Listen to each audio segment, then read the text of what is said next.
Modera Catalina Duarte. Catalina es gerente de migración y especialista de educación en UNICEF Colombia. Antes de unirse a UNICEF trabajó en la División de Educación del Banco Interamericano de Desarrollo para Brasil y Colombia, el Instituto Colombiano para la Evaluación de la Calidad ICFES y el Ministerio de Educación Nacional de Colombia. Es ingeniera, especialista en evaluación y gestión de proyectos sociales. Bienvenida. Seguimos con Carolina Casas. Carolina es especialista en educación con 20 años de experiencia en desarrollo de contenidos educativos innovadores, diseño e implementación de intervenciones educativas para la transformación social. Carolina actualmente es directora senior de innovación de Sesame Workshop. Bienvenida. Seguimos con Laura Felisa Vélez, subdirectora de gestión técnica para la atención de la primera infancia del ICBF. Estudió psicología en la Universidad de los Andes e hizo una maestría en trabajo social en la Universidad de Nueva York. Y terminamos con Navia Patricia Castillo, enlace de educación municipal de la alcaldía del municipio de Roberto Payán de Nariño, encargada de coordinar la respuesta rápida en temas de primera infancia y de educación en contextos de emergencia. Es licenciada en etnoeducación con especialización en educación y cultura de la UNAD. Bienvenidas todas, gracias. Un gusto para mí estar en este panel fantástico y en esta mezcla de experiencias. Creo que además Eduardo nos dejó un buen tono para tener esta conversación de educación en emergencias también. Y para entrar en materia y no demorarnos, quiero arrancar por hacerles una pregunta a las tres, y es, ¿cuáles son los retos que han identificado en su trabajo con la primera infancia en emergencias? Y quiero empezar por ti, Patricia, desde el territorio. Buenas tardes. Mi nombre es Navia Patricia Castillo, soy enlace de educación del municipio Roberto Payán. Para los que no saben dónde queda Roberto Payán es uno de los 61 municipios no certificados de Nariño, a 4 horas de Tumaco, a 6 horas de Pasto, a media hora de Barbacoas. El municipio de Roberto Payán, lamentablemente, por la complejidad del territorio y el conflicto armado, que es una constante, en el año atendemos más de 4 emergencias. Las 3 son por conflictos armados, las otras por inundaciones. Esto ha traído muchas afectaciones a la población infante, donde nosotros como ente local tenemos que dar respuesta con las limitaciones que tenemos, porque sabemos que los municipios de esta categoría como Roberto Payán no cuentan con insumos suficientes para atender todas estas necesidades que surgen. Nosotros cuando suceden este tipo de emergencias, realizamos, las comunidades para salvaguardar su vida llegan al territorio, a la cabecera municipal, se hace la declaratoria de emergencia a través del Comité de Justicia Transicional. Luego nosotros, cada componente empieza a focalizar y a hacer el proceso de caracterización de toda la población que queremos atender. Los niños de 0 a 5 años los focalizamos con la mesa de primera infancia y adolescencia. Hacemos un trabajo arduo con ellos. En este tipo de emergencia no solamente es la población que llega desplazada que se afecta, también los receptores, porque los lugares como son los CDI, los colegios, todos esos lugares cuando ocurren este tipo de emergencia pasan a ser albergues. Es una situación bastante compleja que el municipio en el 2021 nos desbordamos. En este año hemos atendido ya 13 emergencias y pues siempre hemos querido como solicitar más presencia de la institucionalidad, del gobierno nacional, porque es una constante, o sea, 3 meses estamos en tranquilidad, al mes otra vez. ¿Y eso por qué ocurre? Que esa parte se me escapó mencionar. Nuestro municipio, el 80% es zona rural. Y por el conflicto, por el desbordamiento del río Patí, al río Telembí, todo ese tipo de afectaciones causan y donde la parte afectada son nuestros niños, niñas y nuestra población infantil, donde ellos interiorizan todas esas cosas que viven, porque un día estoy aquí, porque otro día estoy acá, y eso hace que veamos esas afectaciones emocionales en ellos, donde no contamos, que es una de las limitantes, no contamos con un equipo interdisciplinario, o sea, no hay una capacidad para decir vamos a brindarle este apoyo psicosocial a la población, no. El municipio tiene una sola psicóloga, que es en el centro hospital. Cuando llegan entidades como UNICEF, IFF, ellos brindan el acompañamiento los primeros días en la respuesta, pero no se les brinda un acompañamiento constante a ellos. Y esto hace que las afectaciones continúen, progresivamente se vean. Y no contamos con espacios. O sea, suceden este tipo de emergencias, no tenemos un lugar de paso para nosotros atender a la población.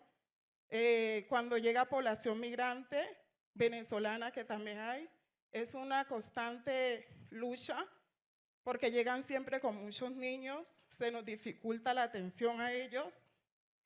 Y para mí este espacio es muy importante porque quiero como aprovechar este espacio y hacer una invitación a todos los entes que están aquí para que de alguna otra manera lleguen más constantemente allá a ese territorio, al Triángulo del Telembí, que necesita mucho el apoyo institucional en todo el sentido. Gracias, Patricia. Y quiero seguir contigo, Laura, ya que hablamos de los retos que nos presenta Patricia en territorio. ¿Cuáles son esos retos que ves tú? Bueno, quiero hablar de 5 retos y los voy a mencionar así como rápidamente porque la premura del tiempo.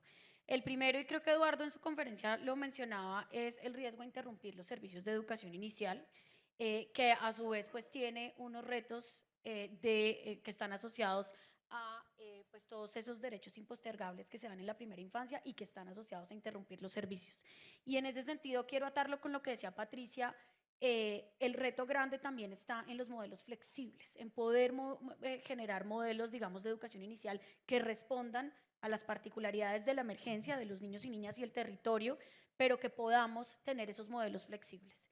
El segundo o el tercero, digamos, que quiero mencionar es orientar las acciones de una manera prospectiva y no solamente en la atención en la emergencia cuando ocurre, que creo que también es fundamental, esa mirada, digamos, de poder actuar desde antes que la emergencia ocurre y poder hacer un plan de acción que permita pues prever, digamos, los riesgos a los que están expuestos los niños y las niñas. Ese es otro reto en el que, digamos, creo que es importante. Y ahí creo que Eduardo también dio puntadas importantes, pero toda la generación de conocimiento, de esas orientaciones que se brindan a las familias, pero al talento humano, a todo el ecosistema que está alrededor de la atención de los niños y las niñas, y obviamente pues ya todo lo que tiene que ver con el manejo.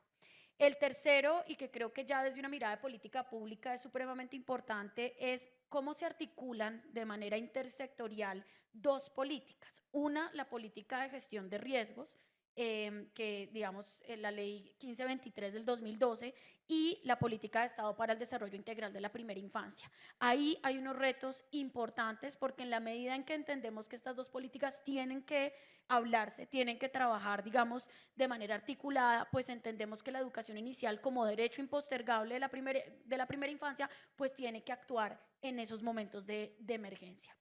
Y otros 2 que me quedan, digamos, creo que Eduardo también los mencionaba, la cualificación al talento humano, para que pues cuenten, digamos, con esas capacidades necesarias para actuar en esos contextos.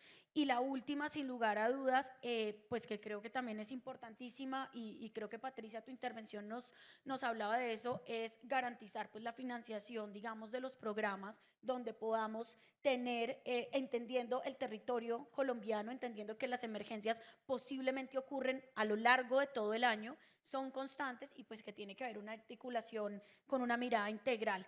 Y voy a decir algo adicional ya para cerrar, entender las necesidades que tienen los niños y las niñas durante estos momentos de emergencia.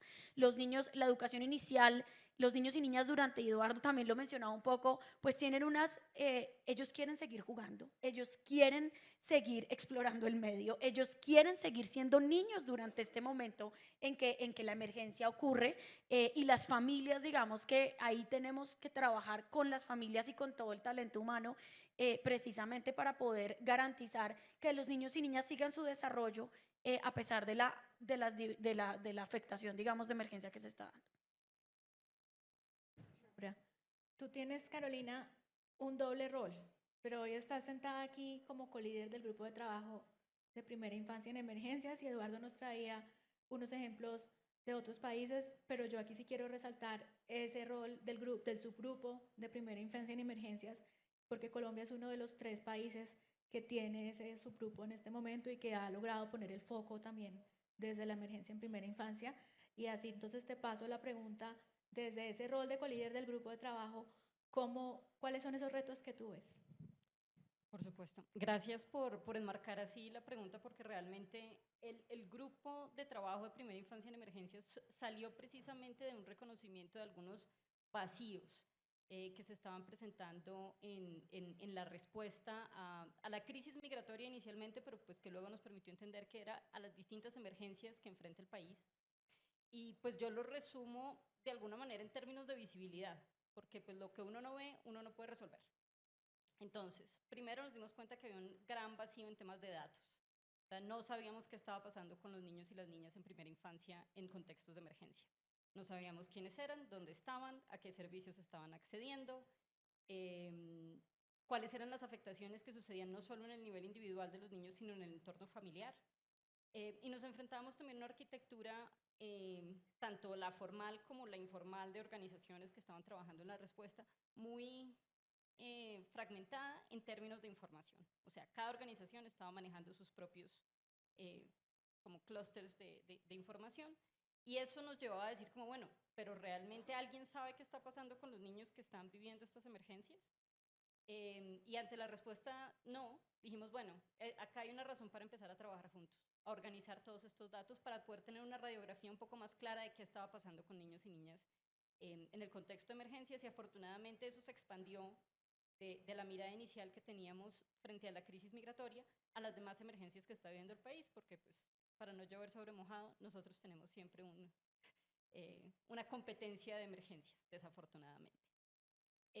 También bajo esa mirada de la visibilidad, otro tema que nos dimos cuenta es que hay cierta incomprensión frente al desarrollo infantil temprano como un fenómeno integral.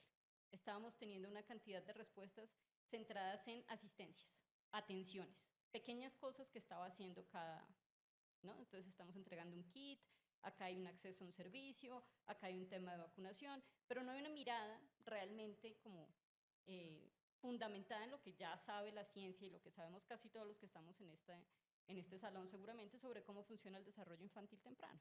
Entonces era cómo llevamos esa mirada centrada en los niños y las niñas hacia esos espacios de discusión institucional. O sea, cómo empezamos a decir, la mirada tiene que ser más articulada. Y por otro lado, y este es un tema que es importantísimo para el grupo de trabajo, pero que todavía no está, todavía está en los pendientes, y es que las familias mismas que están más con una mayor vulnerabilidad a enfrentar crisis, tampoco tienen un gran entendimiento sobre el desarrollo infantil temprano. Entonces nos estamos enfrentando a una cantidad de familias que están tomando decisiones sobre qué hacer con sus hijos y sus hijas en el contexto de una emergencia, bajo concepciones que ya sabemos que no son ciertas. Por ejemplo, que en la primera infancia nada se aprende, que los niños olvidan todo lo que les va a pasar en este momento, que los niños son, como decimos acá en Colombia, de caucho y todo lo aguanta. Entonces, ese vacío sobre el entendimiento que tiene la comunidad, o sea, la población, frente al desarrollo infantil temprano es algo que sabemos que es crítico y que se tiene que articular a los esfuerzos de respuesta.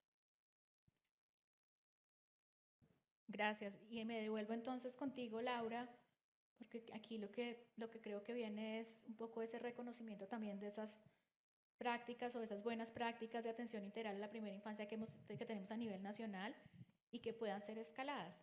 Y aquí la pregunta también es, ¿cuál es el rol de esa articulación intersectorial? Sí, bueno, quiero primero hablar de una estrategia que es la estrategia Territorios Amigos de la Niñez, que precisamente se trabaja con UNICEF y es liderada específicamente por el Sistema Nacional de Bienestar Familiar y tiene, digamos, como foco principal, pues, todo ese ejercicio de estabilización de la paz, la migración y la disminución de las brechas de inclusión y equidad. Y ocurre, bueno, en este momento están 80 territorios, pero más allá de hablar de la estrategia, porque la pregunta es cuáles son esas buenas prácticas transversales, creo que hay dos principales. La primera es la arquitectura institucional que tiene tan, digamos, como estrategia, digamos, de traer a todas las instituciones que están, digamos, que tienen que trabajar de la mano desde lo local, en una mirada desde lo local hacia lo nacional y entendiendo también que esa mirada, digamos, desde cada uno de los territorios donde está TAN, que bueno, está en estos 80 territorios, pero además una de sus líneas es la gestión de riesgos con enfoque en niñez, que creo que precisamente esa arquitectura institucional de enmarcarla y que el país pues esté construyendo. Y la segunda es como buena práctica de participación, o sea, como poder hacer partícipes a todos los niños y niñas y a todas las familias y a todo el ecosistema en la construcción de esa gestión de riesgos en la niñez. Pero quiero también hablar de una estrategia, ya estamos en un periodo de pospandemia, pero que desde el Instituto Colombiano de Bienestar Familiar fue supremamente importante y fue Mis Manos Te Enseñan. Y más allá de hablar de Mis Manos Te Enseñan, es qué nos dejó Mis Manos Te Enseñan en todo este ejercicio de atención de la pandemia. Y quiero mencionar principalmente todo lo que pudimos encontrar de cómo se fortalece el ejercicio o pues la educación inicial con estrategias multimodales. O sea, cómo realmente no es solamente lo que ocurre, digamos, en la atención directa, sino que cuando verdaderamente nos toca desplegar una serie de estrategias, digamos, de atención que nos pusieron a pensar en otras formas de llegar a las familias y a los niños y las niñas, pues hablamos de la radio comunitaria, hablamos del WhatsApp, hablamos de las llamadas telefónicas, del perifoneo, se desplegaron una serie de estrategias que antes no las teníamos, digamos, como tan activas y que entendimos que era una forma de llegar. Y de ahí, digamos que transferimos aprendizajes importantes que hoy, digamos, se materializan en, por ejemplo, el Servicio de Educación Inicial Rural que hay desde el ICBF, que claro, digamos que atiende situaciones en contextos de ruralidad y de ruralidad dispersa, donde se presentan muchas emergencias como las que Patricia, digamos, compartía con nosotros, ¿cierto? Riesgos de desastres naturales, donde la complejidad del acceso pues está, digamos, presente, donde tenemos desplazamiento forzado, donde hay pues todavía situaciones de conflicto armado. Son territorios, digamos, que están en constante emergencia y donde esa llegada de la atención en educación inicial la flexibilizamos con esa multimodalidad. Y otra que también estamos trabajando con el BID justo es una estrategia que es Conectar para Educar, que es también nace, digamos, de todos estos aprendizajes de la pandemia y es esta estrategia multimodal también de atención a las familias y al talento humano y de generar una herramienta tecnológica también donde el talento humano pueda llegar, construir comunidad, donde pueda tener acceso a los procesos de formación, donde las familias, digamos, también hayan unos recursos, no solamente, digamos, la atención directa, sino hay recursos, digamos, con cartillas, también usando la misma radio comunitaria, cuñas radiales, bueno, una gama de recursos, un banco de recursos que ha permitido pues que fortalezcamos esa atención en momentos de emergencia y en otros contextos. Gracias. Dale, gracias, Laura. Patricia, tú ya nos hablaste un poquito de los retos y de lo que pasa en Roberto Payán y seguramente en muchos otros municipios. Y desde aquí, pensando en este trabajo durante la emergencia, lo que quisiera yo que nos cuentes es cuáles crees que son esos factores que inciden para asegurar esa respuesta de primera infancia en emergencia, que sea una atención de calidad y pertinente. Bueno, dejar una capacidad instalada. O sea, nosotros en el municipio no contamos con un lugar de paso para nuestra población infante. En comisaría vemos que contamos con la comisaria que cuenta con un gran compromiso, es una muy buena profesional, pero no cuenta con un equipo interdisciplinario para ella brindar ese acompañamiento a nuestra población infante.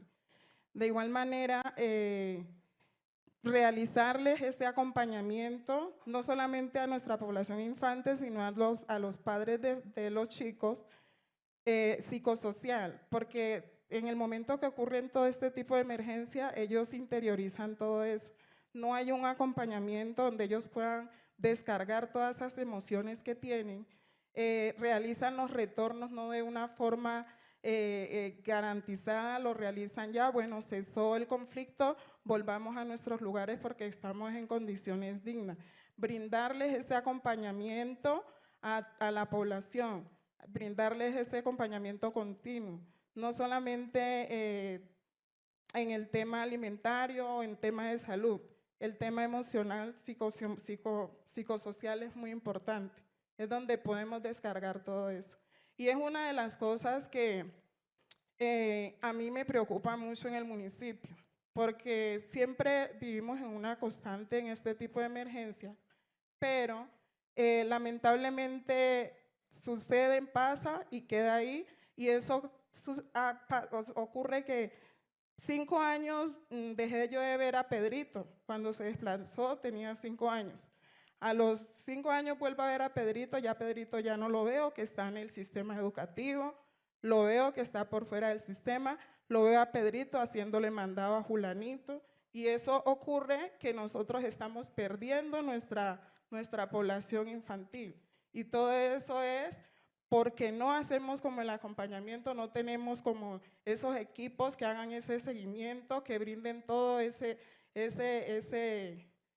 apoyo emocional a nuestra población. Entonces, eso, que exista más presencia institucional y que se cuente con todos los equipos para ello.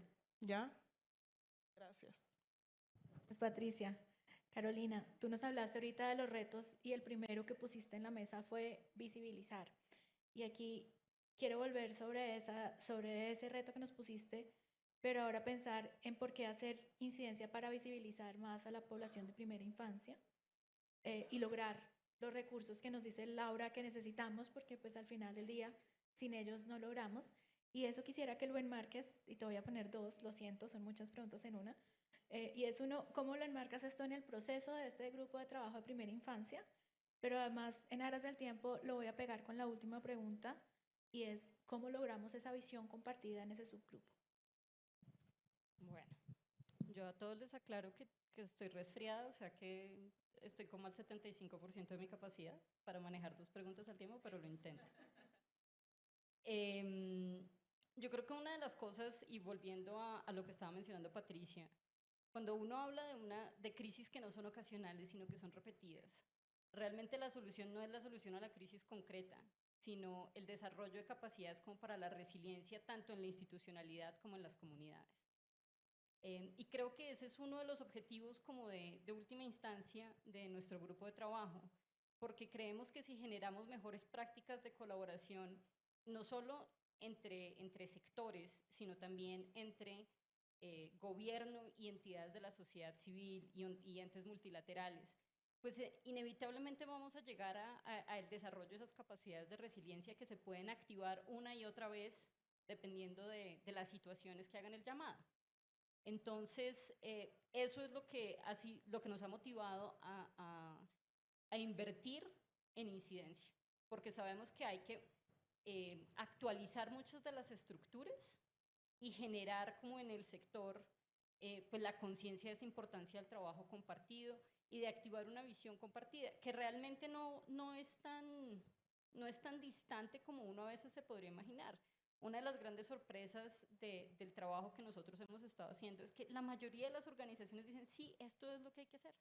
No es como que estemos todos jalando en direcciones distintas. Casi todos coincidimos en los 3 puntos que mencionó Eduardo. O sea, hay que asegurar el acceso a servicios, hay que fortalecer a las familias y ese entorno protector, y hay que mejorar la capacidad de los actores del sistema. O sea, creo que casi todos podemos decir en el instante, esas son las cosas en las que tenemos que estar trabajando.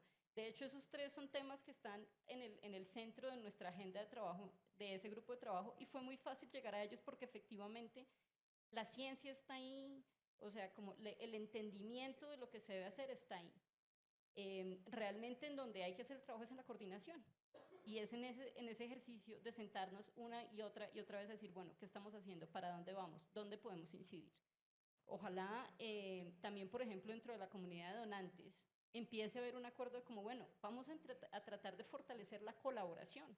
No solo quién tiene el mejor proyecto, quién tiene el mejor programa, quién me va a dar más visibilidad, sino cómo entre todos se empieza a generar esa capacidad de resiliencia, porque en últimas, ninguna de estas crisis va a desaparecer.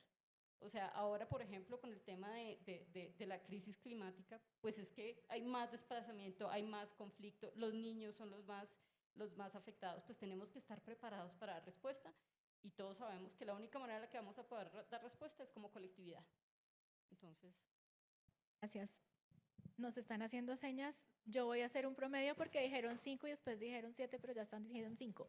Entonces, quiero pasar igual por ti, Patricia, muy rápidamente con la misma pregunta y cerramos contigo, Laura, y es, ¿cómo logramos esa visión compartida hacia dónde vamos como país en atención integral a la primera infancia?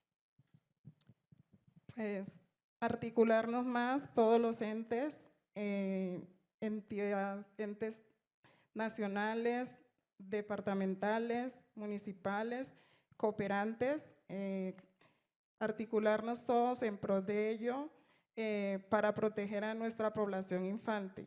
Mire que cuento algo que nos sucedió hace 3 meses en Roberto Payán. Sucedió un desplazamiento de un Consejo Comunitario Unión de Cuencas. Nos sorprendió porque fueron más de 200 niños de 0 a 5 años, porque allá hay varios hogares, madres comunitarias, hogares, guarderías que le dicen allá. Y nosotros no teníamos espacio como atenderlos a ellos. Creamos unos espacios protectores en la biblioteca, donde conseguimos diferentes cosas, bueno, el equipo de la mesa de infancia y adolescencia nos armamos todos con diferentes cosas para poder atender a los niños. Y era tan complejo porque ellos, a través de que conseguimos vinilo, empezaban ellos a plasmar con sus vivencias, sus emociones, a transmitirlas ahí. Y muchos de ellos decían, no, ¿yo para qué quiero esto? Y yo, ¿para qué quiero esto? O sea, niños de 4 años, de 5 años, de 3 años, escuchar yo no quiero hacer esto, y empezaban a dibujar armas. Lo que ellos habían visto en su momento en el territorio, lo estaban plasmando en la actividad que nosotros teníamos. Nosotros empezamos a realizarle charla, acompañamiento, pero por mucho que nosotros como enlaces y encargados de este tema, no podemos brindarle ese seguimiento a estos chicos en todo lo que ellos quieren descargar sus emociones. Y ahí en la parte donde entraría la parte psicosocial, que es importante que ese acompañamiento se dé. Y es lo que hablaba anteriormente, como regresando, de que no se cuenta con psicólogos para este tipo de emergencia y que es una constante. Entonces eso es lo que, reitero, está permitiendo que nuestros niños se pierdan, porque si nosotros vemos, trabajamos la población infante, no trabajamos a los padres, vamos a seguir en esa dificultad. Entonces eso, continuar nosotros trabajando con nuestras limitaciones, invitarlos a todos en su momento que lleguen a Roberto Payán en pro de toda nuestra población infante y pues seguir con la más disponibilidad, más gana en todo este rol que tenemos como ente local en el municipio. Muchas gracias. Bueno, y para cerrar, yo creo que es muy importante esa visión compartida, centrada en los derechos de la primera infancia. Actuar de manera oportuna, actuar bajo ese enfoque, digamos, prospectivo, en clave de garantizar sus derechos durante esa etapa de la vida. Entonces, creo que en el manejo de emergencias es precisamente esa actuación oportuna antes de que ocurra, durante y post la emergencia, en todo ese ciclo pues garantizando sus derechos. Pero creo que eso, y creo que todos, digamos, estamos súper de acuerdo con lo, como lo decía Carolina, en la articulación y la coordinación, pero eso se tiene que hacer efectivo, digamos, en cada uno de los planes de política pública municipales, en los planes de política pública departamentales, en los consejos, digamos, de política social, en los consejos departamentales y municipales. O sea, esto tiene que ser una prioridad desde los gobiernos locales, desde lo departamental y obviamente desde lo nacional. Y creo que esa coordinación, porque a veces también nos referimos, digamos, a todas las entidades, claro, de la cooperación internacional y del sector privado, pero tiene que estar como marco, digamos, prioritario de la política pública en lo local y en lo nacional para que hayan unas acciones, digamos, priorizadas por la primera infancia, de, digamos, en la atención de emergencias, pero en clave de garantía de sus derechos. Que nos levanten allá la banderita. Quiero agradecerles. Yo creo que la mejor parte de estar en esta silla es que aprende uno un montón. Nos vamos con algunas cosas comunes. Creo que el reto que ven las tres expresado de diferentes maneras es esa interrupción que la emergencia genera de los servicios de educación infantil o de educación a la primera infancia. Creo que las tres de alguna manera ven esa necesidad de articularnos desde donde estamos para poder brindar también una mejor atención, y creo que ahí pues nos llevamos todos la tarea de ir a Roberto Payán. O sea, es un compromiso con Patricia, pero además con los niños y las niñas de Roberto Payán, pero no solamente con ellos, sino con muchos niños de muchos departamentos, de muchos municipios vulnerables del país, porque allí pasa lo mismo. Entonces, muchísimas gracias a las tres y muchas gracias a ustedes.